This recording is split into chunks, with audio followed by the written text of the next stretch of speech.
빌립보서 1장 12절에서 26절입니다. 바울이 자신의 고난 때문에 복음의 진보를 가져왔다고 했습니다. 진보를 가져왔다고 알리면서 빌립보 성도들도 바로 바울 자신을 닮아서 복음의 진보를 가져오기를 바란다라고 말하고 있습니다. 왜 그러냐면요, 고대의 가르침은 그대로 하고 흉내내서 따라하는 것입니다. 말과 행동을 그대로 따라하는 것입니다. 그래서 고대의 스승들은 어린아이나 청소년들을 데리고 함께 살면서 그들에게 말로 가르치고 행동으로 본을 보이면서 그대로 흉내내게 했습니다. 바울은 스승으로서 이렇게 흉내내게 했는데요, 고대에는 이렇게 배워서 훌륭한 스승을 흉내내는 이유가 신분 상승을 위해서입니다. 우리나라는 과거 시험이라는 걸 통해서 신분 상승을 꾀했지만 이 헬라 시대 사람들은 교육을 받는 것을 통해서 이렇게 신분 상승을 꾀했습니다. 그런데 바울은 뭐라고 합니까? 자신을 닮아서 흉내내는데 자신을 닮아서 신분 상승이 아니라 함께 종으로 내려오라고 말하고 있습니다. 이러한 낮아짐은 바로 자신 것이 아니라 그리스도 것이라는 겁니다. 그리스도를 흉내내서 예수님께서 낮아진 것처럼 우리도 함께 낮아지자라는 겁니다. 그래서 복음의 확산은 낮아짐을 통해서 확산되는 거고요, 내가 먼저 남보다 낮은 자리에서 섬김으로 복음이 퍼져나가고 흉내내게 되는 것입니다. 그래서 12절에 보면 뭐라고 되어 있습니까? 너희들이 알기를 내가 원한다.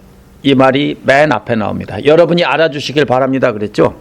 여러분이 알기를 내가 원합니다. 그러면서 형제자매 여러분, 형제들이여, 이 말은 한 가족이라는 뜻이고요, 사랑으로 다정하게 부르는 말입니다. 형제들이여, 여러분이 알아주시길 바랍니다. 뭘 알아주길 바랍니까?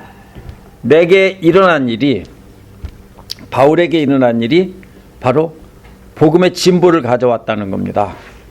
여기서 복음의 진보라는 말은요, 앞을 자른다는 뜻입니다. 앞을 자른다고요. 무슨 말입니까? 군대가 진군하기 위해서 선발대가 앞에서 나뭇가지를 치고 길을 내는 겁니다. 그러면 뒤따라오는 사람이 따라가는 거거든요. 바로 바울이 감옥에 갇힌 일이 바로 바울이 선발대가 돼서 앞을 길을 내는, 복음의 길을 자르는 것이 됐다는 겁니다. 바로 그래서 복음 전파를 가로막고 있던 장애물을 치우는 일이 바로 바울을 통해서, 바울이 감옥에 갇힘을 통해서 됐다는 겁니다. 바울이 예루살렘에서 체포되어서 가이사랴 감옥에 갇혔을 때 사람들은 이제 바울의 선교가 끝이 났다고 생각했습니다. 근데 바울은 뭐라고 말하냐면요, 그게 바로 복음 전파의 길을 개척하는 선발대가 되었다라는 겁니다. 현대 전쟁에서는 선발대가 누구냐면 공병대입니다. 공병대들이 앞에서 다리도 만들고 길도 만들고 해야 그 뒤에서 탱크도 오고 장갑차도 가는 거거든요. 그래서 고대에는 나뭇가지를 쳐냄으로써 길을 내고 그래서 뒤에서 따라올 수 있게 했습니다. 바로 바울이 감옥에 갇힌 것이 바로 그 역할이다라는 겁니다. 근데 어떻게 해서 이것이 복음 전파에서 가로막던 것을 제거한 일이 됐습니까? 바로 첫 번째로 보면은 로마 상류층에게 복음이 전해질 기회가 열린 겁니다. 뭐라고 했습니까? 벨릭스와 베스도 총독도 듣게 됐습니다. 로마 총독들이거든요.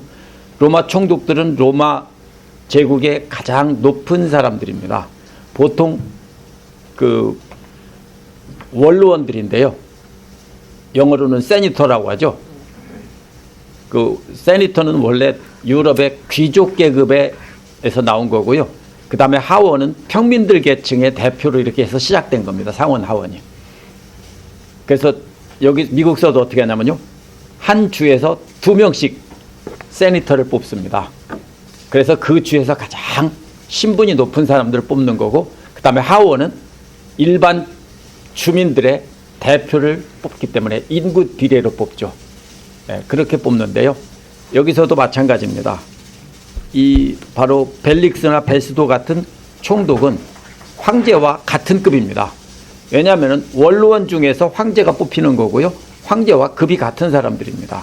그래서 로마의 최상류층들에게 복음을 전할 수 있게 됐고 헤롯 아그리빠도 듣게 됐습니다.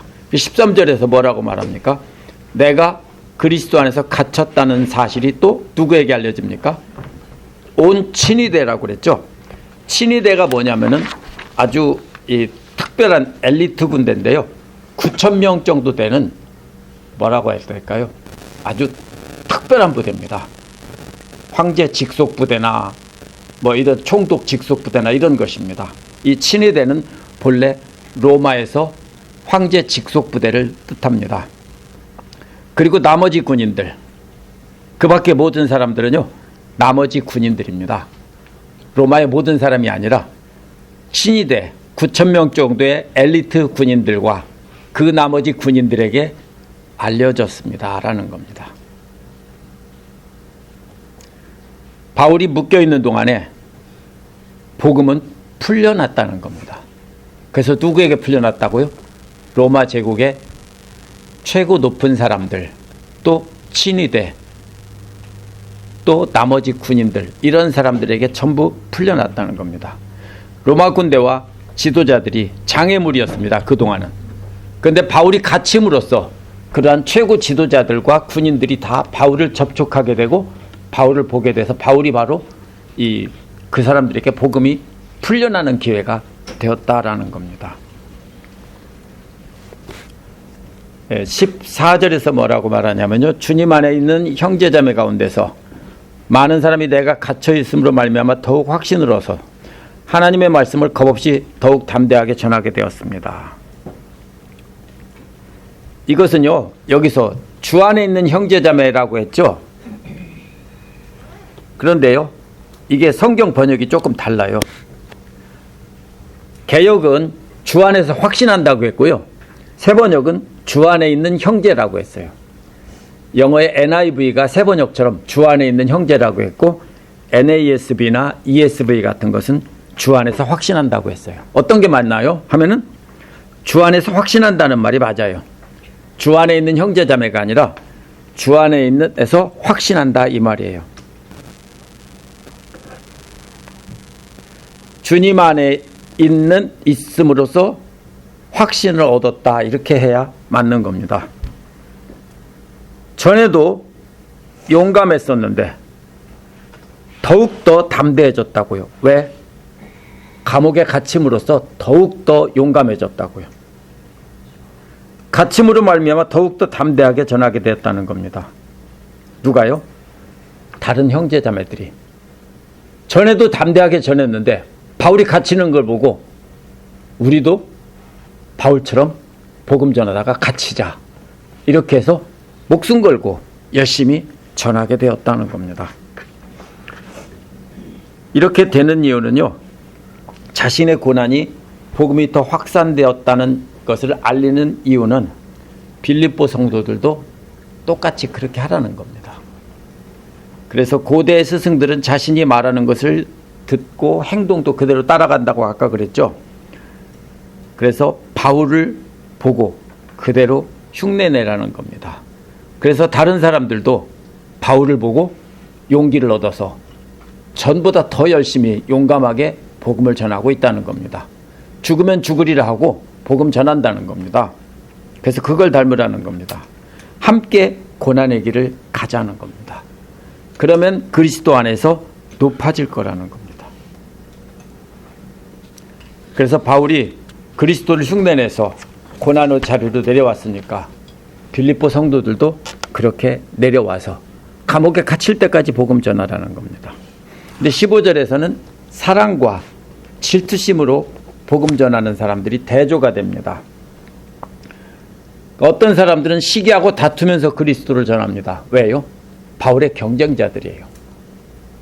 자기들이 더 앞섰다고 생각했는데 어느 날 갑자기 바울이 더 인정받는 복음 전도자가 됩니다. 우리도 그렇죠. 우리보다 훨씬 더 모든 조건이 좋고 모든 것이 나은 사람이 직장이나 어디에서 승진을 하거나 잘 되면은 베스트 오케이입니다. 그렇죠? 근데 자기보다 못하고 자기보다 늦게 시작한 사람이 자기보다 먼저 승진하면 자기가 모자랄 것이 하나도 없는데 그러면은 속상하죠. 그래서 어떻게 합니까? 질투심을 갖는 겁니다. 저도 교사 시절에 저보다 선배들이 뭡니까? 교장도 되고 또 장학관도 되고 교육장도 되고 하면은 아무렇지도 않았어요. 근데 후배가 어느 날 갑자기 장학사가 되고 또 교장이 되고 하면은 그때는 마음이 조금 다릅니다. 그렇죠? 왜요? 이게 사람의 마음이에요. 그러니까 지금 이 사람들이 누구냐면요, 시기하던 사람들이 바울보다 먼저 사도가 된 사람들이고 먼저 복음을 전하던 사람들이에요. 근데 그동안은 늦게 믿은 바울이 자신보다 훨씬 더 열심히 전하는 걸 보고서 질투심을 느꼈는데 바울이 갇히니까 우리도 질소냐 하고서 이 기회에 바울을 확 눌러놓자 하고서는 무슨 악한 복음을 전하는 게 아니라 복음을 전하긴 전하는데 우리가 바울보다 더 앞서야 된다라고 해서 질투하는 마음으로 복음 전했다 이 말입니다.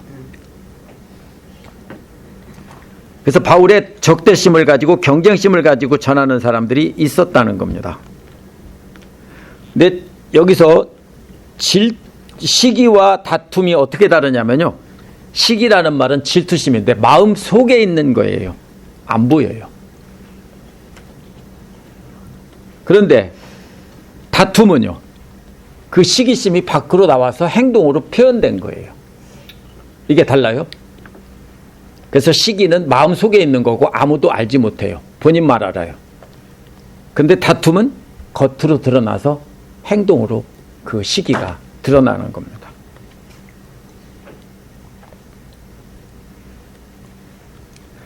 근데 반대로 16절에 보면 어떤 사람이 나옵니까? 좋은 뜻으로 전하는 사람들은 바울의 편이에요. 바울을 도우면서 아마 바울의 제자들이나 뭐 이런 사람들이겠죠. 이 사람들은 자기들의 스승인, 자기들에게 복음 전해준 바울이 갇혔으니까 바울 목까지 대신하자 하고서 바울을 위하는 마음으로, 생각하는 마음으로 열심히 전한다는 겁니다.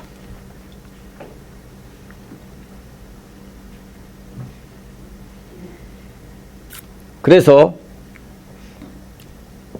잘 보면은요, 옛날 사람들이 여기서 말하는 방식이 그대로 나와요. 15절에서는 뭐 먼저 말했어요? 시기하고 다투면서 전하는 사람이 먼저 나오고, 어떤 사람들은 좋은 뜻으로 바울 편에 서서 전하는 사람이 나왔는데 16절에서는 누가 먼저 나옵니까? 좋은 뜻이 먼저 나오고 17절에서는 경쟁하는 마음으로, 시기하는 마음으로 전하는 사람이 나옵니다. 이렇게 해서 A가 나오면 B, A 다시 B 다시 A 이렇게 해서 샌드위치처럼 앞뒤와 중간에 이렇게 끼워 말하는 것이, 이것이 고대 사람들의 주로 기억 장치입니다. 그래서 이게 뭐냐면요, 중심은 뭡니까? 좋은 뜻으로 전하는 사람들이 바로 이 샌드위치의 중심입니다. 그래서 이 사람들은 바울이 당대 최고의 지식인이라는 것을 인정합니다. 그리고 자신들을 대표해서 율법주의자들과 맞싸워서 이기는데 딱 맞는 대표 선수라고 생각합니다. 바울을 인정하죠. 오늘날도 마찬가지입니다. 어떤 사람이 최고 좋은 학교를 나오고 최고의 지식을 갖췄고 모든 것을 다 갖췄다면 뭐라고 합니까? 인정하고 저 사람이 우리의 대표라고 생각할 수 있습니다. 근데 다른 사람들은 나도 그만큼 되는데 라고 생각하는 사람들은 뭐라고 합니까? 그거를 인정하기보다는 내가 너보다 못지않다라는 마음이 생기는 겁니다. 바로 여기서 그런 말을 전하고 있는 겁니다. 그래서 바울 편에 있는 사람들은 바울을 사랑하는 마음으로 그리스도를 전합니다. 그래서 사랑으로부터 나오는 그 복음을 전하고 있는 겁니다. 사랑으로 그리스도를 전한다는 말은 감옥에 갇힌 바울을 안쓰럽게 생각하면서 이렇게 바울을 사랑하는 마음으로 복음을 전하고 그리스도를 전합니다. 근데 17절에는 반대로 누가 나옵니까? 경쟁하던 마음으로 전하던 사람들이 나옵니다. 그래서 바울보다 먼저 복음 듣고 예수를 믿던 제자들일 것입니다. 꼭 12제자라고 말할 필요는 없습니다. 12제자는 상징적인 숫자고요. 실제로는 예수님의 제자들이 여럿이 있었습니다.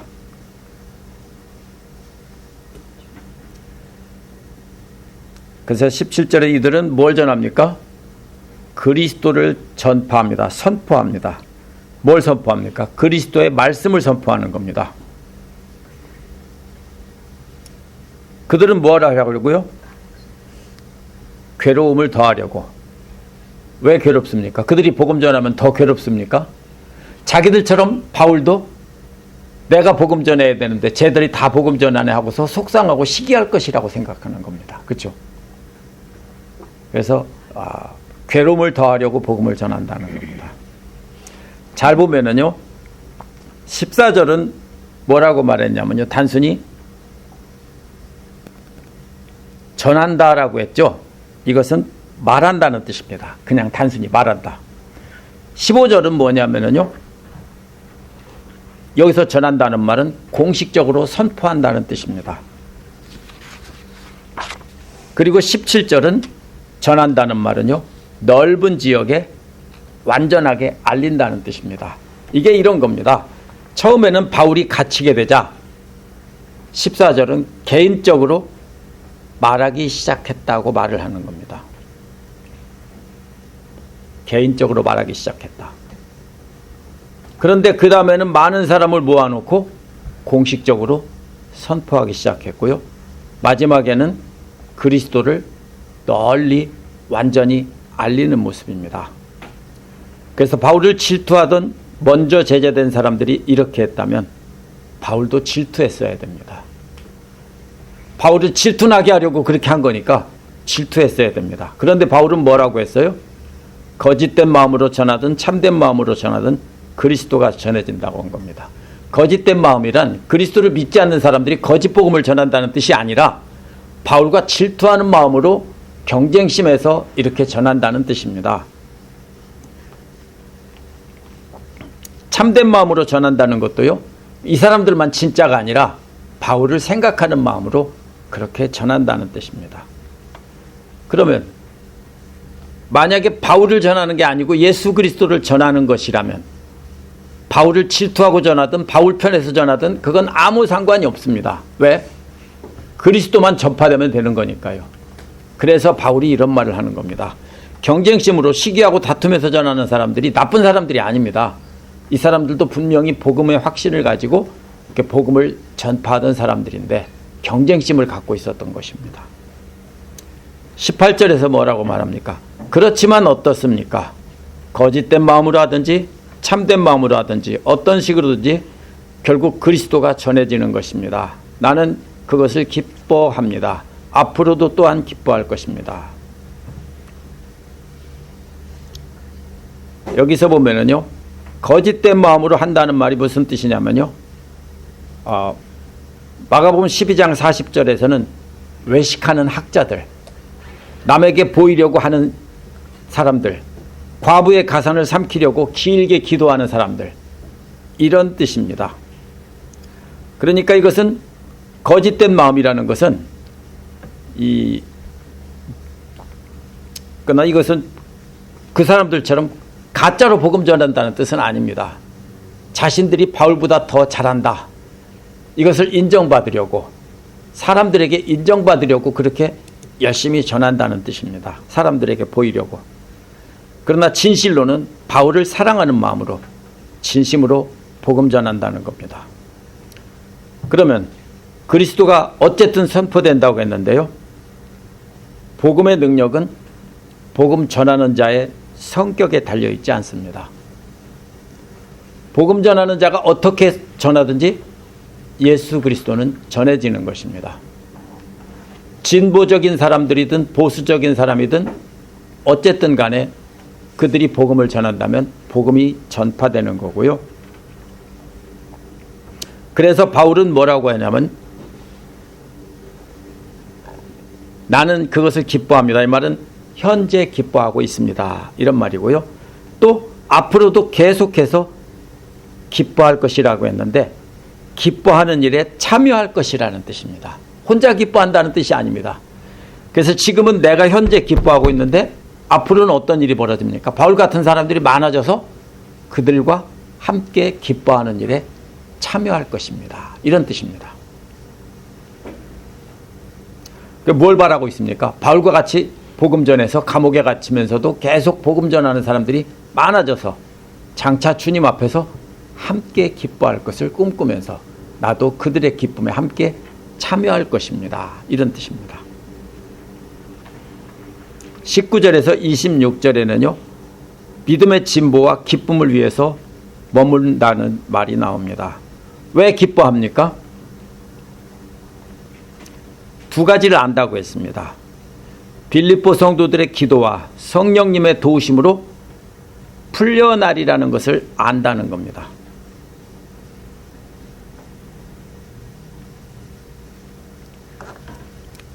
두 번째로는요.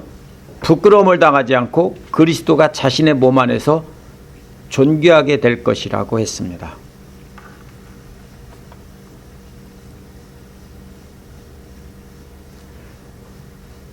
여기서 바울은요.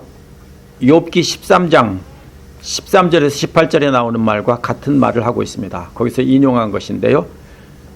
하나님의 처분을 기다린다는 겁니다. 욥이 뭐라고 했습니까? 욥도 하나님께 맡기고 하나님의 처분을 기다린다라고 했는데요. 그것이 19절에서 보면은 바울에게 일어난 모든 일들, 억울하게 사슬에 묶인 일까지 포함해서 모든 일이 하나님의 뜻으로 자신에게 구원이 된다는 것입니다. 욥이 고난 중에 있을 때 하나님의 처분을 기다리는 것처럼 바울도 감옥에 갇혀 있으면서 하나님의 처분을 기다린다는 뜻입니다. 바울은 자신의 처지가 욥과 같다는 겁니다. 하나님께 처분을 맡깁니다 라고 했지만 가만히 있는다는 뜻이 아닙니다. 자기의 억울함은 하나님께 아뢰는다는 뜻입니다. 사람들 앞에 자기를 더 이상 변호하지 않고 하나님 앞에 자기의 뜻을, 억울함을 아뢰겠다는 겁니다. 그래서 하나님께 맡기겠다는 겁니다. 진실한 바울이 억울함을 호소한다면 하나님께서 그 억울함을 들어주시겠죠. 그래서 19절에 보면은 또 왜냐하면 나는 압니다. 이렇게 시작합니다. 19절에 보면 왜냐하면 나는 압니다. 나는 여러분의 기도와 예수 그리스도의 영으로 내가 풀려나리라는 것을 안다라고 했는데요. 이게 욥기 뭐하고 똑같으냐면요. 13장 16절과 거의 똑같습니다. 욥기 13장 16절과 거의 똑같은데요. 이 풀려난다는 말이 무슨 뜻입니까? 두 가지일 수 있습니다. 살아서 감옥에서 풀려난다는 뜻일 수 있습니다. 두 번째는 죽는다는 뜻일 수 있습니다. 죽으면 뭐예요? 이 고통에서 풀려나 하나님 앞으로 간다는 겁니다. 두 가지 뜻이 다 포함되어 있습니다.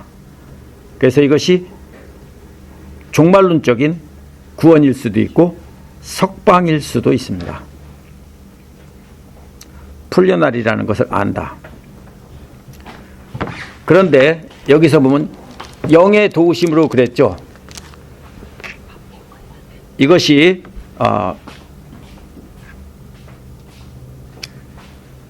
예수 그리스도의 영을 공급해 준다는, 성령을, 예수 그리스도의 영을 채워준다, 공급한다는 뜻이 될 수 있고요. 또 예수 그리스도의 영께서 공급해 주신다는 뜻이 될 수 있습니다. 이 영의 도우심이란 말이요, 채워준다는 뜻인데요. 예수 그리스도의 영으로 채워진다, 아니면 예수 그리스도의 영께서 채워주신다, 이 두 가지 뜻일 수 있습니다. 그래서 성령을 공급해 주시는 거냐, 아니면 예수 그리스도가 성령을 통해서 공급해 주시는 거냐. 여기서 보면은 성령께서 공급해 주시는 능력으로 풀려난다는 뜻일 수 있습니다. 그러나 실제로 풀려날 수도 있고 죽어서 풀려날 수도 있는데 그것은 다 누구한테 맡기냐면 하나님께 맡긴다는 겁니다. 그래서 20절에서 뭐라고 말합니까? 간절한 기대와 희망, 이 말은요, 고개를 쭉 빼고 멀리 바라본다는 겁니다. 언제 그럴까요? 제 아내가 어릴 적에 장날이면 우리 장인어른께서 그 장에 가서 생선을 사오셨답니다. 그러면 그거를 목을 빼고 이렇게 기다렸답니다. 왜냐하면 충청북도 산골이라 바다가 없는 지역이라 생선이 귀하잖아요. 어떤 겁니까 이게? 목을 빼고 기다리는 게 뭐예요? 간절히 기다리는 거죠. 군대 간 아들이 제대하고 돌아온다면 언제 집에 돌아올까 하고 목 빼고 기다리겠죠? 바로 이런 것 같은 겁니다. 그러면 뭘 이렇게 목 빼고 기다립니까? 간절한 기대와 희망은 내가 아무 일에도 부끄러움을 당하지 않고 온전히 담대해져서 살든지 죽든지 전과 같이 지금도 내 몸에서 그리스도께서 존귀함을 받으시리라는 것입니다. 라고 했습니다. 다른 생각은 안 하고요. 한 가지만 완전히 집중해서 고개를 쭉 빼고 쳐다봅니다. 그래서 이 말은요. 간절한 기대와 소망은 딴 생각 안 하고 바라보는 것은 바로 그겁니다. 아무 일에도 부끄럼 당하지 않고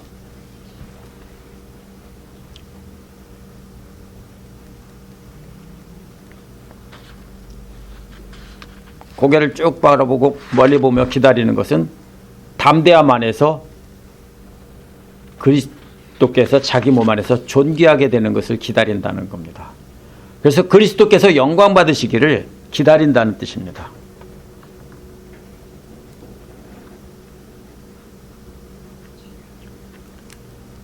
그러면은요, 아무 일에도 부끄러움 당하지 않는다는 말이 무슨 뜻일까요? 아무 일에도 부끄러움을 당하지 않는다.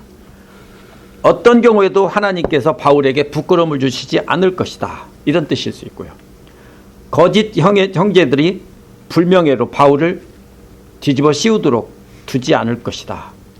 세 번째로는 법정에서 복음을 변호할 때 당황하지 해서 부끄러움을 당하지 않을 것이다. 이렇게 세 가지로 해석할 수 있는데요. 이것은 첫 번째 것이 이렇게 맞다고 봅니다. 그래서 하나님께서는 어떤 경우에도 자신을 전한 복음이 부끄럽게 되지 않도록 하신다는 겁니다. 그래서 모든 담대함 안에서 항상 그리고 지금도 뭐를 바란다고요? 존귀하게 된다는 게 커진다는 뜻입니다. 커진다는 말이 뭐냐면요, 위대한 존재가 된다는 겁니다. 그리스도가 점점 커져서 위대한 존재로 사람들 앞에 인식된다는 뜻입니다. 그래서 그리스도가 커지고 자신은 작아지기를 바라는 겁니다. 그래서 하나님께서 자신을 사랑해서가 아니라 21절에서는 나에게 사는 것이 그리스도니 죽는 것도 유익합니다. 자기가 커지기를, 내 몸 안에서 커지기를 바라는 것도 그리스도고요. 그래서 사는 것도 그리스도니 죽는 것도 유익하다는 겁니다. 자신 안에는 그리스도로 완전히 채워졌다는 뜻입니다. 그래서 그리스도만이 자신의 그 존재의 목적이고 의미라는 거예요. 바울 자신의 삶은 완전히 그리스도에 대한 사랑과 헌신으로 이루어졌다는 겁니다. 그런데 누가 시켜서가 아니라 자신의 안에 있는 그리스도에 대한 사랑 때문입니다. 그런데 그 짐이 너무 무겁고 힘들기 때문에 죽으면 좋겠다 이 말입니다. 여기서 느낌이 오십니까? 자기가 사는 것이 그리스도인데요. 그리스도를 존귀하게 되기 위해서 자기가 살고 있는데 그게 너무 힘들어요. 이제 죽는 것도 좋겠다 이 말입니다. 죽으면 그 무거운 짐 벗고 주님 앞에 갈 수 있으니까 차라리 죽으면 좋겠다 이 말입니다. 여기서 바울이 얼마나 고통스러운지를 알 수 있습니다. 죽으면 좋겠다. 그래서 그리스도께 가까이 있으면 좋겠다 이 말입니다. 근데 22절에서 뭐라고 말합니까? 그러나 육신을 입고 살아가는 것이 나에게 보람된 일이면 내가 어느 쪽을 택해야 될지 모르겠습니다. 그래도 죽고 싶다는 겁니다. 그렇죠? 육신을 입고 살아가는 것이 바울 자신에게 보람된 일이라면 그래야 되겠지만 어느 쪽을 택할지 모르겠다는 것은 그래도 죽는 것이 좋겠다 이 말입니다. 육신 안에서 사는 것이 사역의 열매라면 자신은 살아야 된다는 것을 압니다. 그런데 그래도 어느 쪽을 택해야 될지 모르겠습니다. 주님 손에 달려있는데 주님께서 선택하실 텐데 어느 쪽이 좋은지 자신은 모르겠다는 것은 주님께서 선택해 주십시오. 주님께서 살라면 고통스러워도 살겠고 죽으라면 기쁨으로 죽겠습니다. 그러나 나는 죽는 게 훨씬 낫습니다. 이 말입니다. 이 말은 바울이 얼마나 힘들었는지를 알 수 있는 말입니다. 죽었으면 좋겠습니다. 그래도 주님께서 살라고 결정하시면 그게 주님을 위한 일이라면 살겠습니다. 23절에서 뭐라고 말합니까? 나는 이 둘 사이에 끼어 있습니다라는 겁니다. 꼼짝달싹 못하게 끼어 있는 상태입니다. 누가복음 8장 45절에서 무리들이 몰려들어 꼼짝달싹 못하게 되었다고 할 때도 이 말이 나옵니다. 양쪽 사이에 사방에 둘러싸여서 움직일 수 없는 상태입니다. 제일 큰 고문이 뭐냐면요, 고대 고문 중에서 몸을 움직이지 못하게 좁은 틀에다 넣어놓는 거죠. 어떨까요? 다른 사람이, 저는 고양이가 제 팔만 베고 있어도요 한참 있으면 팔 빼고 싶어요. 이게 무겁고 힘들어서가 아니라 움직이고 싶어서. 그렇죠? 근데 그렇게 끼어있으면 얼마나 힘들겠어요. 그래서 자신이 살아서 선교 사역하는 것과 주님 앞에 가는 것 둘 다 자신을 강력하게 짓누르고 있다는 겁니다. 둘 사이에 끼어서 꼼짝 못하고 있습니다. 그래서 바울이 간절히 원하는 소망은 뭡니까? 이 세상에서 풀려나서 그리스도와 함께 있는 겁니다. 계속 뭐라고 말합니까?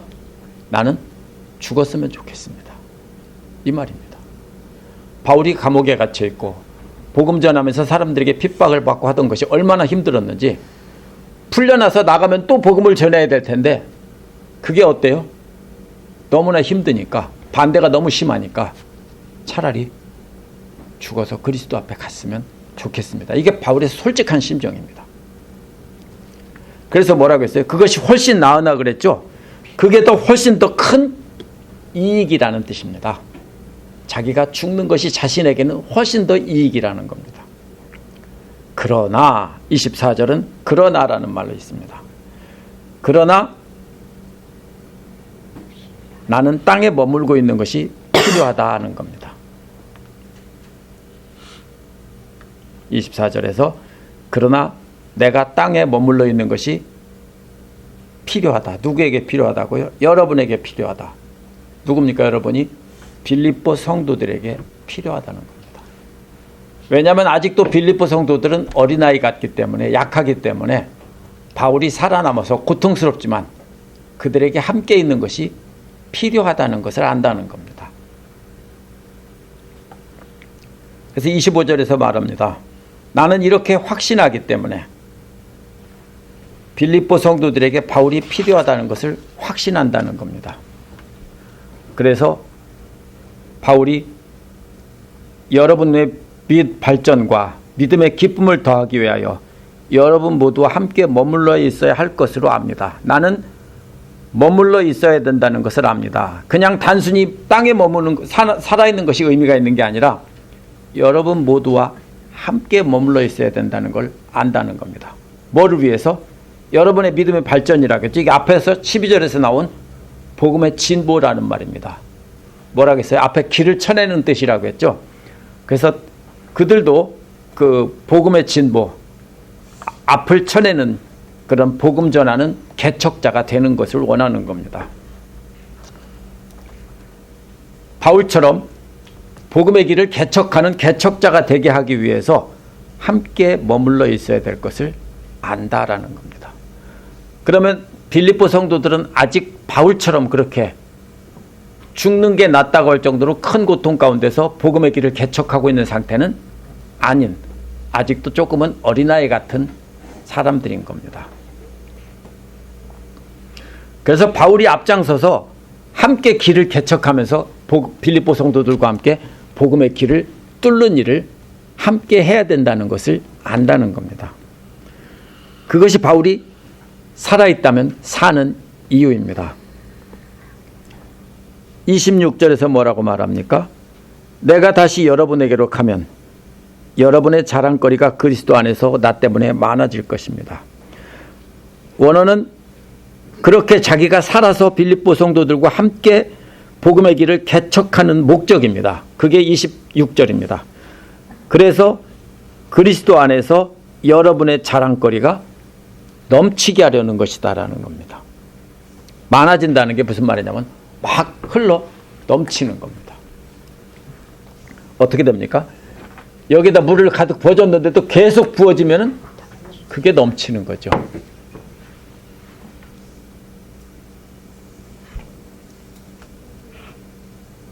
뭐 때문에요? 나 때문에. 이것은 편지가 아니고 바울이 실제로 함께 그들과 존재하는 것을 말합니다. 바울이 풀려나서 빌립보 성도들에게 다시 가면 이제 그들의 자랑거리가 흘러넘친다는 거죠. 왜? 그들이 간절히 기도했으니까. 우리가 빌립보 성도들을 이해해야 되는데요. 그리스 반도 지도를 보면은 남쪽은 맨 남쪽에 있는 것이 아테네고요. 섬처럼 매달려 있는 것이 고린도입니다. 그래서 아테네와 고린도를 뭐라고 하냐면 아가야 지방이라고 합니다. 여기가 바로 그리스 문명의 핵심이에요. 근데 알렉산더는 어디입니까? 마케도니아 사람입니다. 북쪽에. 그리스 사람이 아니에요. 오늘날은 그리스 마케도니아 함께 보겠지만은 마케도니아가 그리스를 점령하고 전체를 그리스 제국으로 만들었는데 아가야 지방에 있는 그 헬라 문화를 가지고 전 세계를 점령한 겁니다. 그래서 정복했지만 뭐가 됐습니까? 그리스 사람이 된 겁니다. 그런데 이 빌립보와 또 빌립보 옆에 있는 데살로니가, 거기는요 마케도니아의 첫 국경지대입니다. 그러다 보니까 여기는 어떤 곳이냐면요, 여기는 부자이고 귀족들이고 잘 사는 사람들이 사는 곳이 아닙니다. 우리나라로 말하면 함경북도쯤 되는 곳이고요. 이게 그렇게 좋은 곳이 아닙니다. 그러다 보니까 대부분이 어떤 사람들입니까? 노예들, 힘들게 일하는 노동자들, 항구에서 일하는 그 뱃사람들, 이런 사람들이 많습니다. 그러다 보니까 빌립보 성도들은 굉장히 가난합니다. 근데 바울이 사역할 때 어떻게 했냐면 그들이 자기들의 그 생명을 이어갈 양식을 줄여가면서까지 바울에게 헌금을 한 사람들입니다. 근데 반대로 고린도에는요, 전 세계를 주름잡을 만한 엄청난 부자들이, 로마의 귀족들이 고린도 교회 성도로 있었습니다. 근데 그들이 바울의 말을 듣고 복음을 따르는 게 아니라 교회를 지배하고 있죠. 그래서 바울은 뭐라고 합니까? 고린도에서 나 이 교회에서 안 받는다. 그리고 뭐를 하냐면 텐트 메이커를 시작합니다. 바울이 텐트 메이커라고 하면 아무 데서나 텐트 메이커를 한 게 아니라 바로 어디냐면요, 고린도에 가면 이수미안 게임이라고는 오늘날 올림픽보다 더 유명한 운동경기 국제적인 축제가 있었습니다.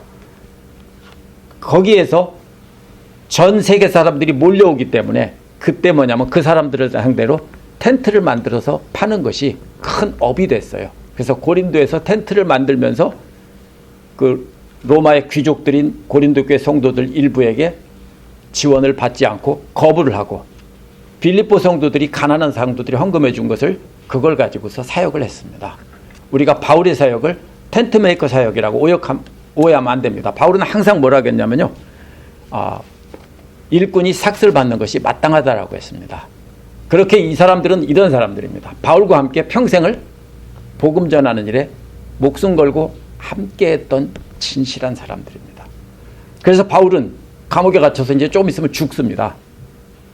근데 죽기 전에 살아서 너희들 한번 다시 보고 너희들과 함께 복음의 진보를 위해서 앞길을 개척하는 일을 하는 것이 자기에게는 그것이 해야 될 일이라고 하는 것을 안다. 자기는 차라리 죽었으면 좋겠지만 그래도 살아 돌아간다면, 하나님께서 살게 하신다면 너희들과 함께 그 일을 하겠다라는 겁니다. 그래서 믿음의 진보와 기쁨을 넘칠 것이라고 한 겁니다. 그래서 사는 것도 유익하다는 겁니다. 그래서 아까 사나 죽으나 이것도 이 내용을 가지고 쓴 겁니다. 이제 내가 살아도 주 위에 살고 죽어도 주 위에 죽네. 여기는 안 나왔지만 죽는 게 훨씬 더 낫겠네. 그렇지만 살아야 될 목적은 바로 빌립보 성도들 때문이라네. 너희들과 함께 믿음의 진보를 이루어서 복음의 길을 개척하고 주님 앞에 가면 좋겠네. 이것이 이 부분에서 바울이 말하는 편지 내용입니다. 여기서 우리가 읽어야 되는 것은 바울의 간절한 마음입니다. 왜냐하면 바울은 지금 죽음을 앞두고 있거든요. 결국 바울은 감옥 안에서 죽습니다. 이게 편지들이 순서대로 실려 있지 않습니다. 첫 번째 쓰여진 바울의 편지는 초기 사역은 갈라디아서고요. 그 다음에 로마서 이렇게 되면서 이 순서가 있는데요. 순서대로 되어 있지 않습니다. 근데 이 옥중서신은 마지막에 바울이 사역을 끝내고 감옥에 갇혀 있다가 죽기 직전에 유언처럼 쓴 것입니다. 그 유언과 같은 그 마음이 얼마나 간절한지를 우리가 여기서 읽어야 바로 이 빌립보서를 이해할 수 있습니다. 그래서 바울이 시범을 보여준 게 뭐냐면요, 고난 중에 복음의 길을 뚫은 건데, 빌립보 성도들도 그렇게 고난 중에서 참으면서 길을 뚫기를 원하는 겁니다. 근데 그게 얼마나 힘듭니까? 차라리 죽는 게 낫다고 할 만큼 힘든데, 빌립보 성도들도 자기들처럼 차라리 죽는 게 낫다고 할 정도의 고난을 참고 견디면서 복음의 길을 뚫게 하려는 겁니다. 고난이 없다면 그리스도를 흉내낼 수 없습니다. 그래서 고난 가운데 용서하고 사랑하면서 우리가 순종하면서 믿음의 진보를 이룰 수 있습니다. 우리가 왜 교회로 모입니까? 온라인 교회는 교회가 아닙니다. 뭐가 없습니까? 말씀만 듣는 거지 교제가 없습니다. 그렇죠? 코로나 시국으로 인해서 온라인 교회가 생겨났다면 그것은 교회가 아닙니다. 교회라는 것은요, 함께 모여서 함께 보고 배우면서 다른 사람을 보고 내가 배우는 겁니다. 아, 누구 때문에 교회 나가기 싫어, 이게 아니라요. 그런 사람은 다 있어요, 교회는. 그렇지만 내가 누구 때문에 예수님을 본다, 이게 있어야 됩니다. 예수님을 대신할 사람이 교회 안에 없으면 그 교회는 불행한 교회입니다. 그렇죠?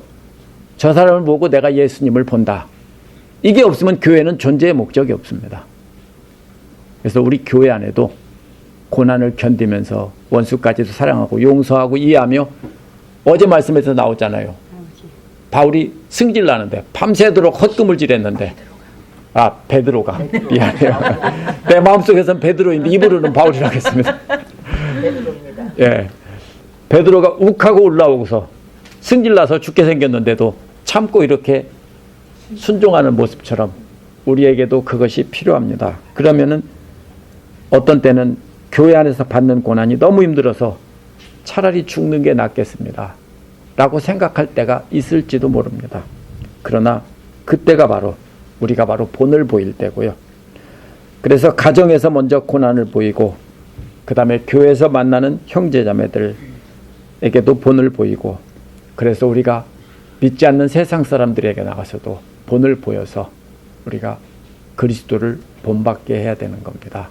이게 바울이 전하고 싶은 마음입니다. 함께 죽더라도 길을 뚫는 개척자가 되자는 것입니다.